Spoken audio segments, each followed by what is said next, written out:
Olá! O Brasil produziu em 2013 quase 24 bilhões de latas de bebidas. Deste total, 21 bilhões e meio foram consumidos, 3,3% a mais que em 2012. É muita lata, né? O Meio Ambiente por Inteiro desta semana que começa agora fala sobre as famosas latinhas. De que são feitas? De onde vem a matéria-prima? Conheça as regras de descarte para não prejudicar a natureza. E saiba mais sobre o processo de reciclagem.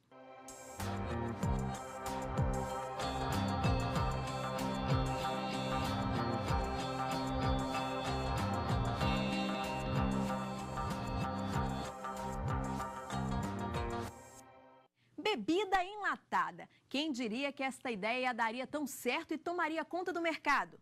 Mas de onde vem a matéria-prima deste produto prático e que faz parte do seu dia a dia?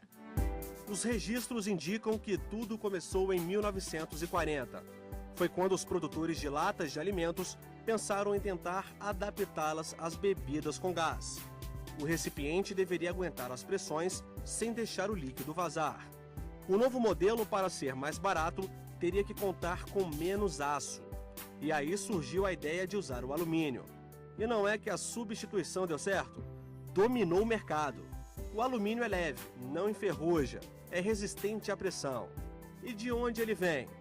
Vem da bauxita, um minério descoberto na França. E olha só que interessante, o Brasil tem hoje uma das 3 maiores reservas de bauxita do mundo.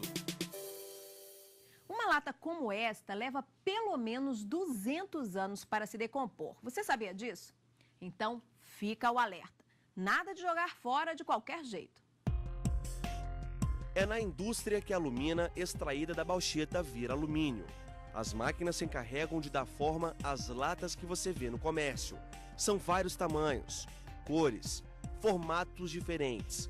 Tudo para atrair cada vez mais o consumidor. Nos supermercados, por exemplo, as latinhas enchem os carrinhos de compras.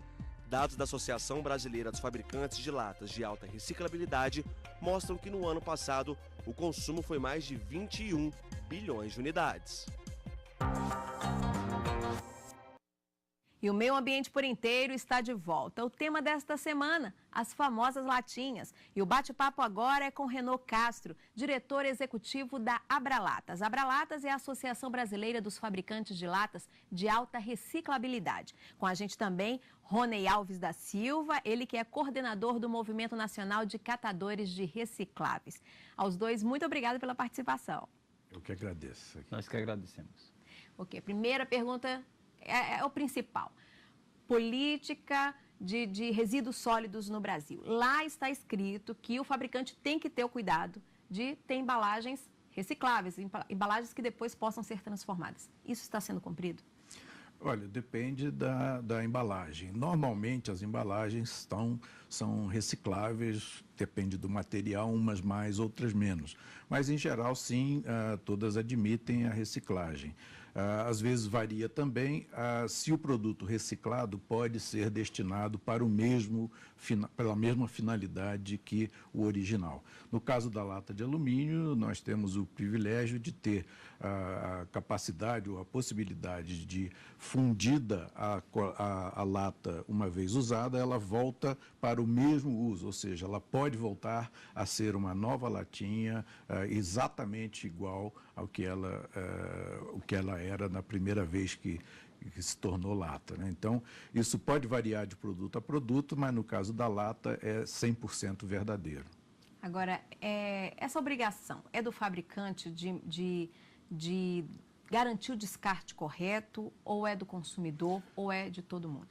A Política Nacional de Resíduos Sólidos traz como um dos seus principais conceitos a responsabilidade compartilhada. O que é isso? É uma forma de dizer que todos da cadeia produtiva, ou seja, desde o fabricante até o usuário final, que é o consumidor, todos têm uma parcela de responsabilidade pelo retorno dessa embalagem usada ao ciclo produtivo, né? Ao fabricante, ao distribuidor, ao revendedor, por exemplo, no caso de refrigerantes ou cerveja, há necessidade de que ele invista em iniciativas que proporcionem a maior reciclagem de produtos, né, de latas ou de qualquer outro tipo de embalagem. Para vocês, o que está no papel está funcionando? A coleta seletiva vem ajudando? Não existe? Como é que é a situação hoje para o catador que sabe que a latinha ela é fundamental na vida dele e outros materiais recicláveis, mas que a coisa não chega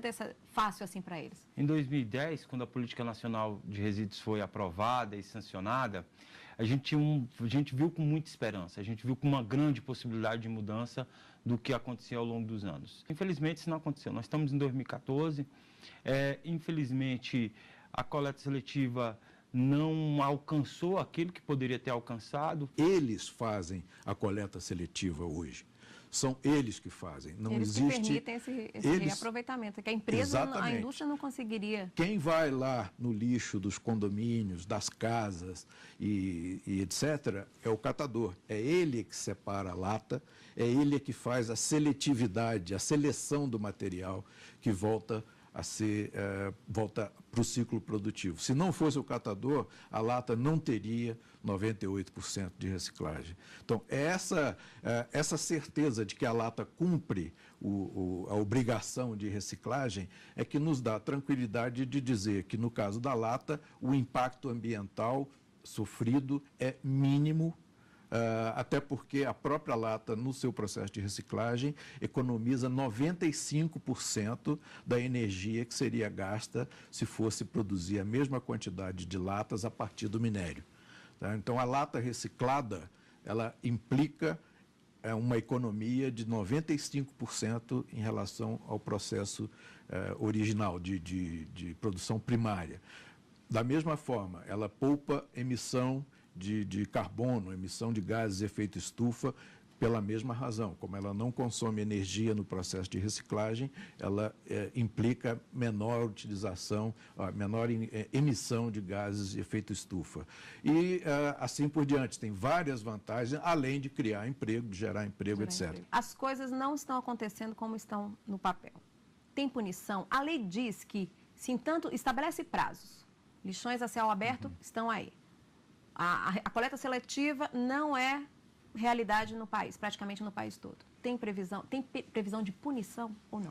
Sim, a lei prevê punições financeiras, algumas penalidades.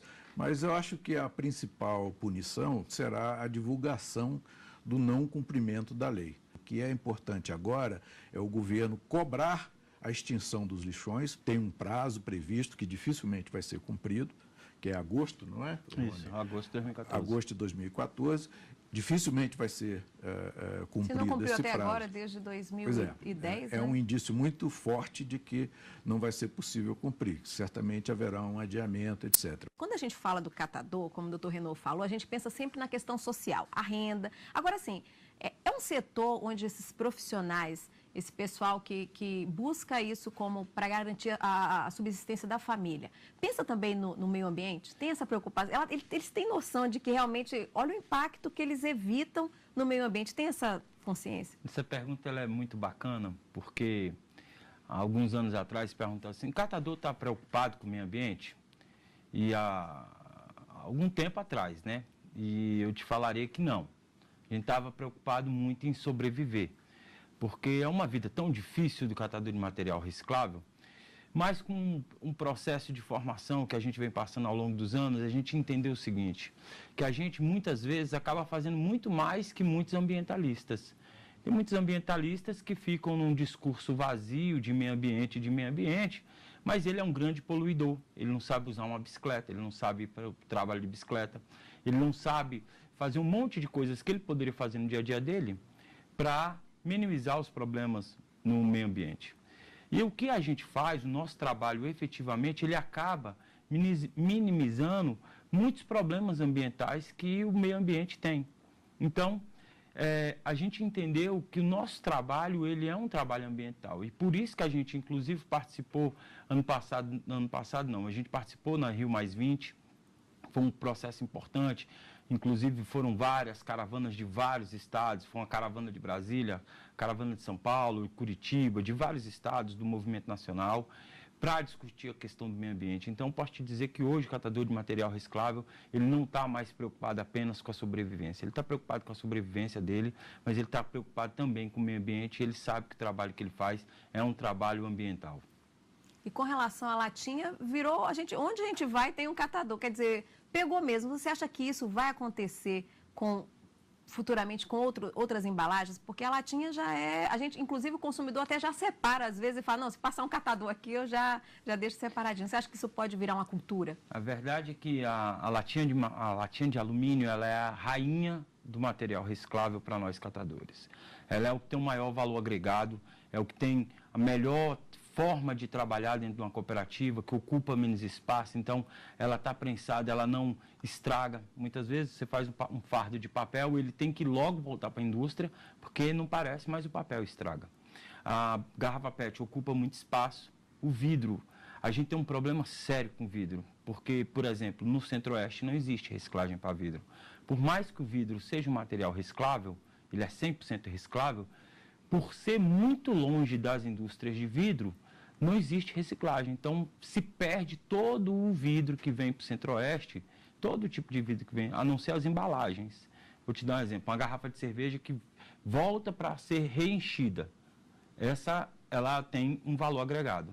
Se ela quebrar, ela virou rejeito, ela não tem mais... a garrafa de vidro ela pode ser reutilizada e não reciclada, que é diferente da latinha. A latinha hoje, para nós, ela é o carro-chefe dentro das cooperativas e associações. A garrafa PET também tem um valor agregado muito grande, bom, importante para nós. O papel, o papelão, todos esses materiais. O que a gente encontra mais dificuldade, às vezes, é na questão do vidro, principalmente no Centro-Oeste, por conta da distância das fábricas.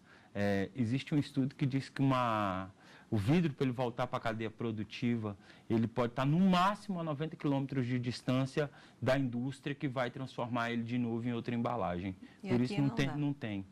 Rony, doutor Renaud, muito obrigada pela participação, pelas informações. Nós é que agradecemos pela gentileza e atenção.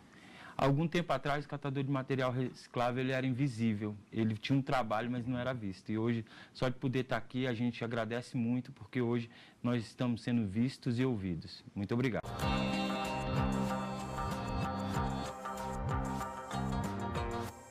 E para falar sobre a reutilização da lata, o Meio Ambiente por Inteiro recebe no estúdio a Chica Rosa e também a Lourdes, elas que são representantes da Companhia do Lacre. Como o próprio nome diz, elas utilizam um lacre desse jeito, pegam um lacre e transformam em roupas e acessórios. Eu quero apresentar para vocês a Rosinha, que também trabalha nesse negócio. Rosinha, prepara alguma coisa aí, costura, se empenha, que eu quero saber no final do programa o que você conseguiu fazer, tá certo? Pois bem, então vamos saber agora como é que surgiu essa ideia e quando surgiu a ideia de montar uma Companhia do Lacre. Meninas, muito obrigada por participar do programa, tá?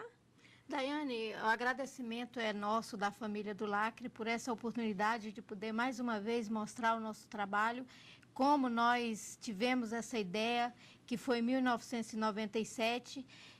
Eu acredito que, como várias mães de família, tinha necessidade de ter uma renda, ou quem tivesse, aumentar a sua renda familiar.